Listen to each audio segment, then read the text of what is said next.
Alright, ladies and gents, I did the same thing to the driver's side. It worked out perfect. I dabbed some oil in the threads before I ran them into the head. Of course, they have to be in the head before you actually put the head on the engine. Basically have all the bolts just kind of right in the middle, and then I was able to just kind of really carefully throw it in there. And then what I'm going to do before I run them down is get a little bit of oil on both sides of the washer, so when you're torquing, you got nice oily lube there to get everything nice and proper torque. So we're gonna get these torqued down, and man, we finally headed a solid direction and getting this thing a little bit closer to being back on the road. Let's do it. All right, y'all, we have gotten the driver's side head torqued. I was able to sneak it in there. Got everything torqued down, and then it was a little tricky to get the motor mount studs to slide back in their slots. What I did is, I had to ratchet the engine this way again, so it kind of center, because I wasn't getting a lot of up and down at all with the jack, because the engine was just sitting on the studs.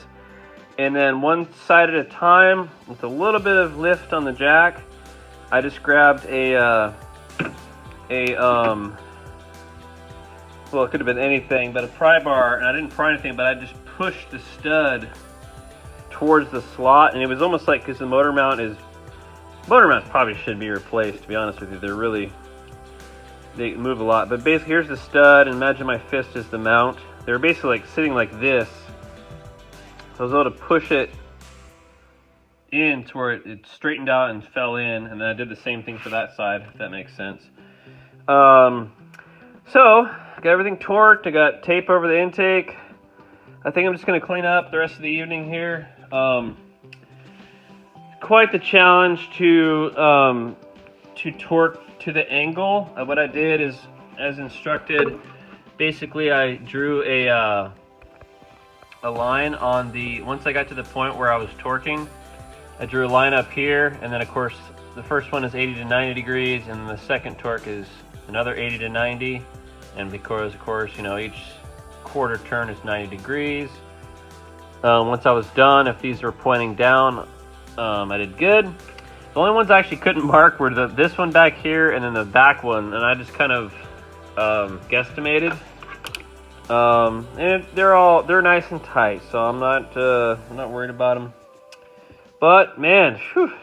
So now what we do, is basically going to regroup. I need to actually order the rest of the parts I need. I do have the exhaust gaskets, and I have all the timing kit, but I do need to get the valve cover gasket set, because that's actually what's going to go on next. And then once those are buttoned up, I will go for the timing set, and, you know, water pump timing set, you know, all of the various covers, and then of course get everything torqued.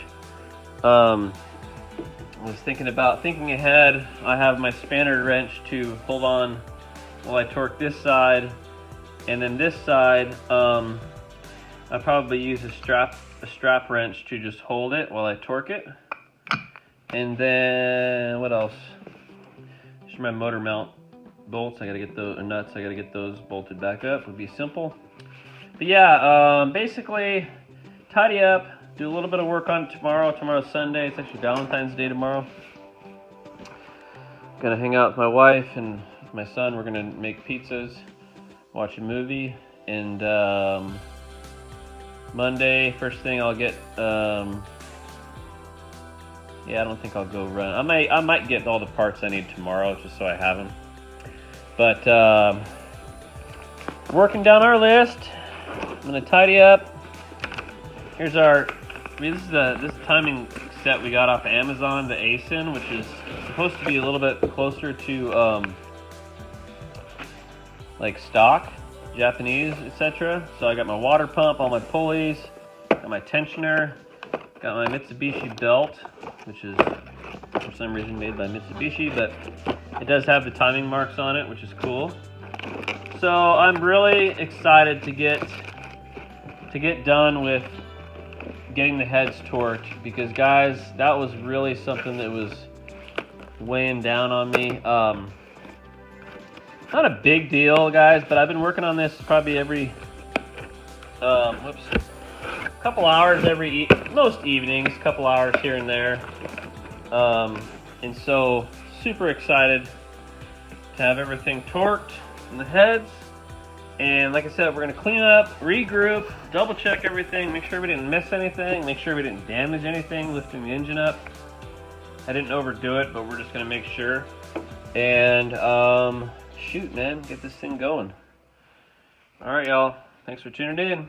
Good luck with your project. Let me know if I can be of any help at all. And hope everything's going well for you guys. Another thing I'll do too is, before I get too far, I'm going to take this dipstick out and reseal it. Another thing I had to do, I definitely got a little bit of brake clean in the engine oil. I had it draining, but I need to make sure I let the oil drain for a while, just get all that crap out. And then I am going to put conventional oil back in it, just to kind of do a flush, and then drain it all out, and then put the new filter on and the brand new synthetic oil. And this thing, guys, is going to be good to go. All right, y'all. Good luck. Over now. All right, y'all. We're back at it on the old Subaru. A little bit crunched for time, so I'm not going to be able to do a lot of filming. Actually, me working on it. Just kind of doing my recap style. But I wanted to point out the parts I got for it. This is the valve cover gasket set. Of course, the exhaust gaskets came with the head gasket kit, which also included the intake. Got some new spark plugs here.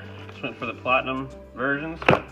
Of course, our timing set that you've seen before is all the rest of the new parts we got. Upper and lower hoses, PCV valve, thermostat, and gasket, which usually isn't sold with. You can call it a seal if you want. Usually you have to get that separately, which we did. Trans spin-on filter, and then there's a mesh filter that goes along with the gasket we got. Once we take the pan down, it's leaking like a sieve. Somebody used crap silicone on it. Fill filter, plug wires, air filter.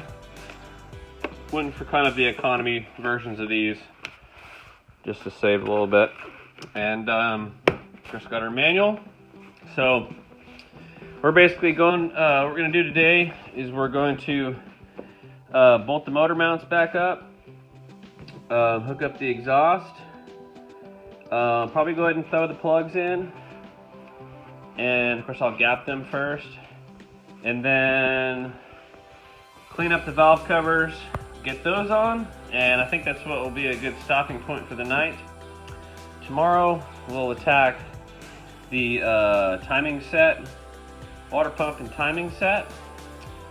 I gotta look back and make sure I'm not doing anything out of order. I know I gotta do. I'm pretty sure I took the intake off before I took the timing set apart. So I'll probably do the timing set and then do the intake, just because it gives me a little more. I mean, it's all back here anyway, but you know, whatever. Probably doesn't matter. You just want to make sure you get the right covers in place, all this stuff. And one thing I'm gonna have to figure out is, you know, the water pump here had this kind of a felt, it's more of a dust thing, and it goes right here in between this little, kind of runs back here. It basically allows for whatever this piece is, for dust not to get down into the set. So I'm gonna have to look at that, and I might have to do maybe some silicone. I'll look at the new water pump, see what it has going on it. It might have something, but wherever there's a little place for dust and crap to get in, I'll do my best to seal up. But again, we got our plugs sealed up, finally got our heads torqued. We are ready to rock and roll. Let's get her going. Alright, y'all, we've got the valve covers all cleaned up. Let's go ahead and install this cleaned up 710 cap. Don't forget to add the 710 fluid. That's a joke if you're brand new. It's, of course, the oil cap. The old joke was the gal comes into the auto parts store. Hey, I need some 710 fluid. What? Excuse me? Some 710 fluid. And then I have no idea what you're talking about. You know, it's on an engine cap, and she takes them out to her car and she shows them the cap. My 710 fluid, y'all. Anyway. So, we got our gaskets here. Ooh, there's a little bit of, let me lift this green out. That's the breather. Baffling for the breather. So let me just actually, before I install, I'm gonna let it sit like this. Get some of that out of there. Always tends to get caught in there. And then this one, do the same, I guess. There we go. Yeah, not bad at all. Not bad. We did get our exhaust tightened up.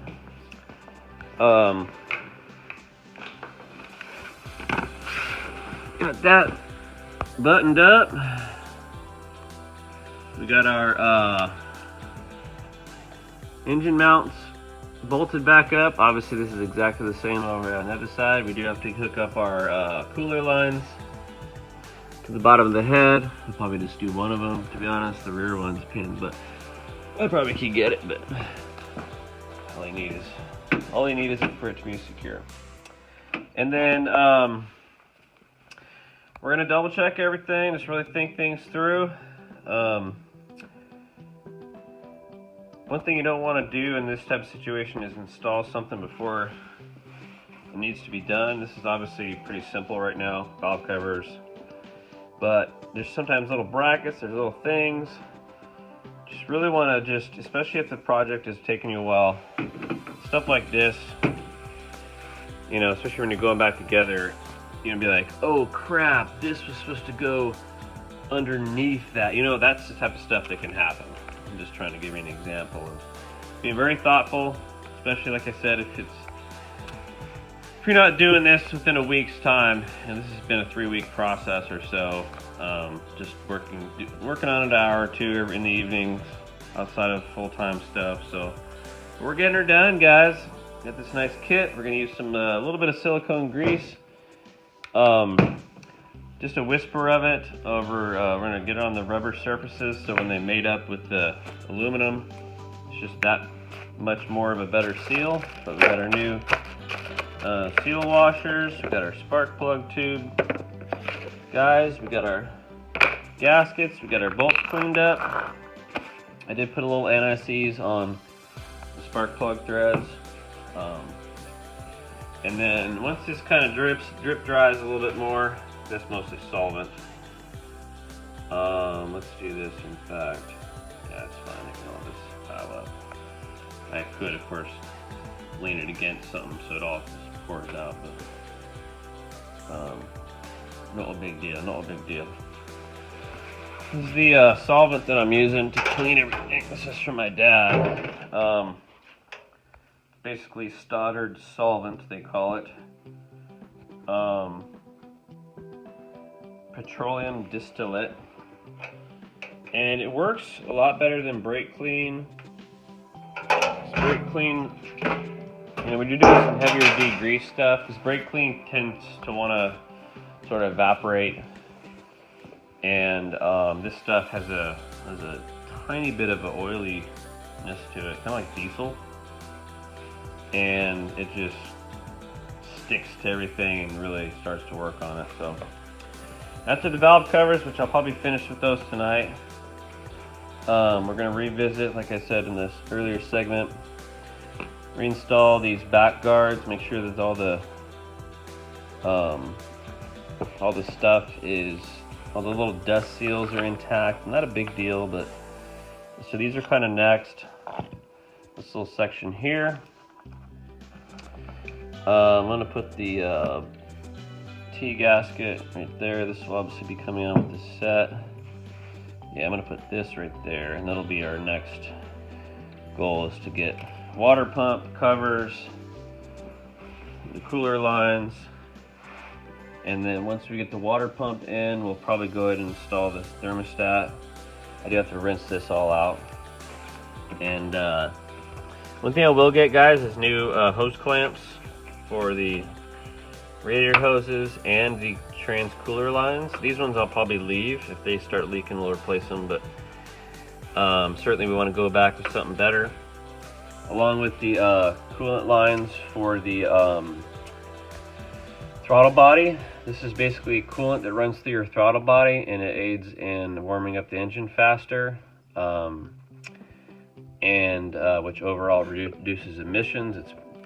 And of course helps it run a little better in the cold. But these are fine. If you have to reuse spring clamps, make sure you reinstall the spring clamp exactly in the indents. But 9 times out of 10, guys, as hoses get, these ones will actually probably be good. I can kind of just tell.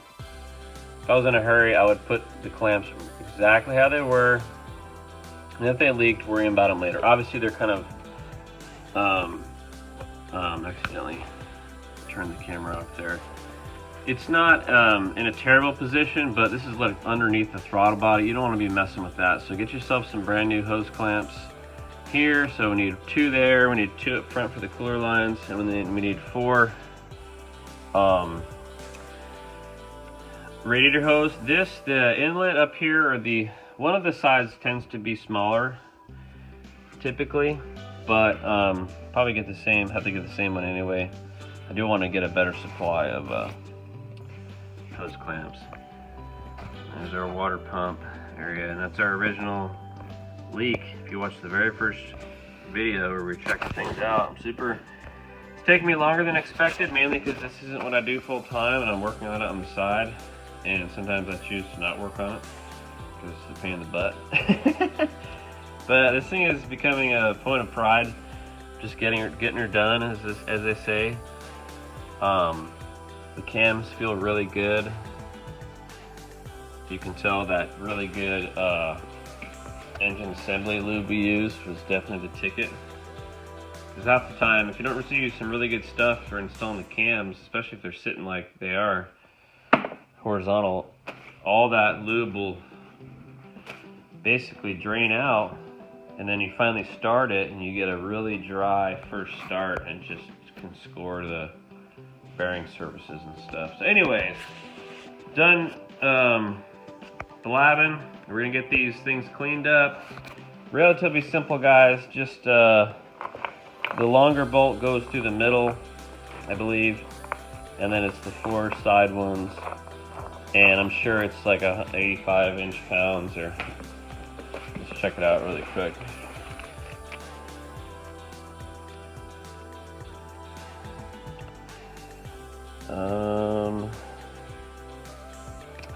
Valve covers. Oh, rocker. Yeah, they call it rocker cover. That's what they're calling it.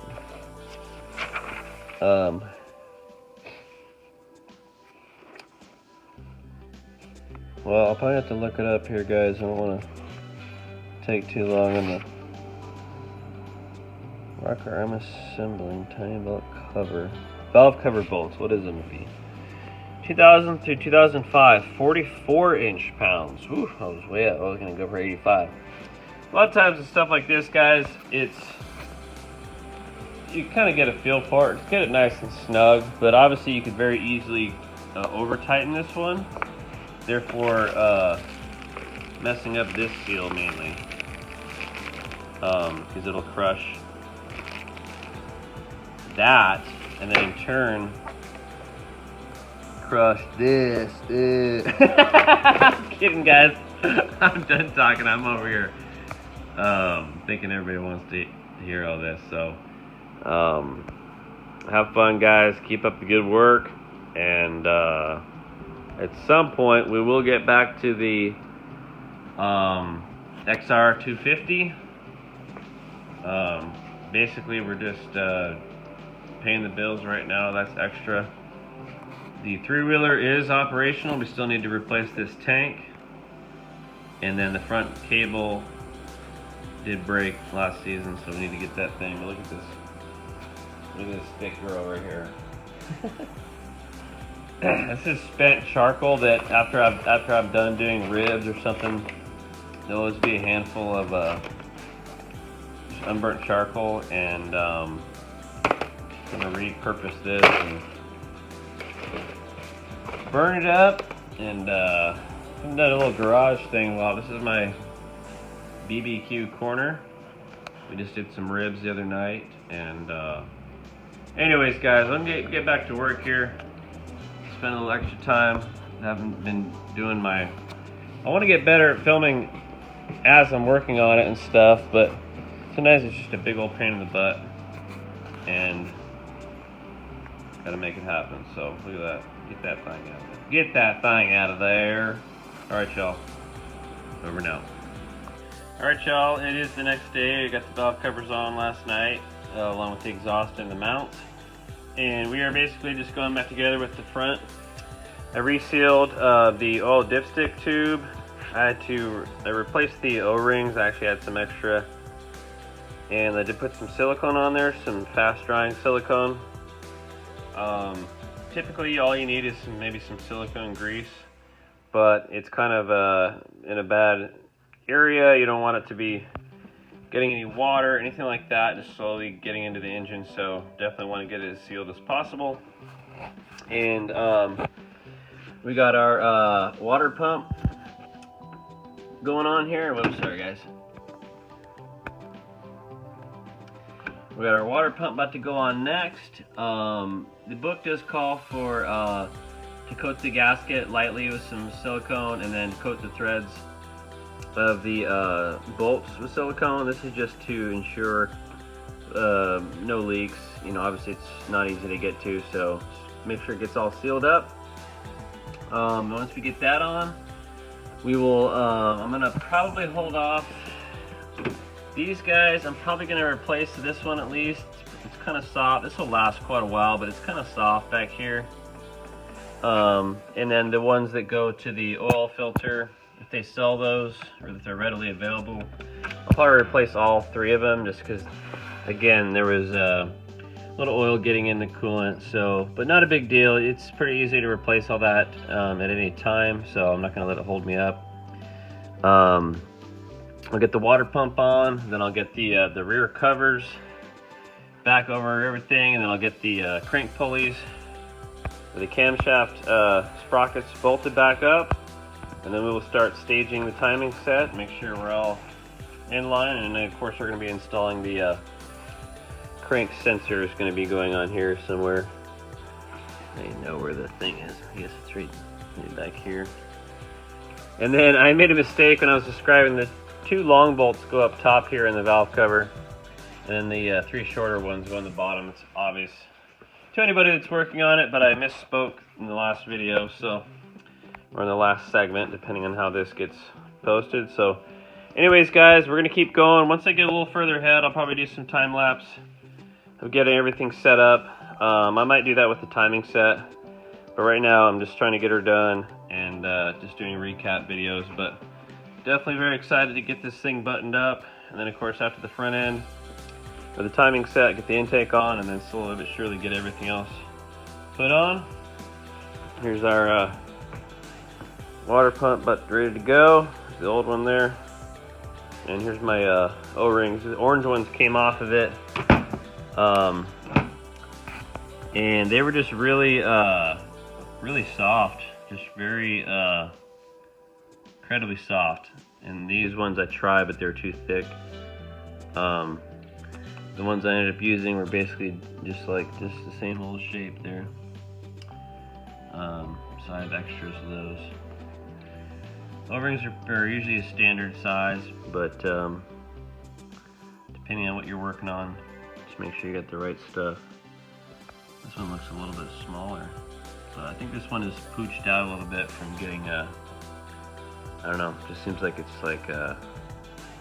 way softer than it should be. So anyways, guys, we're gonna get this thing going.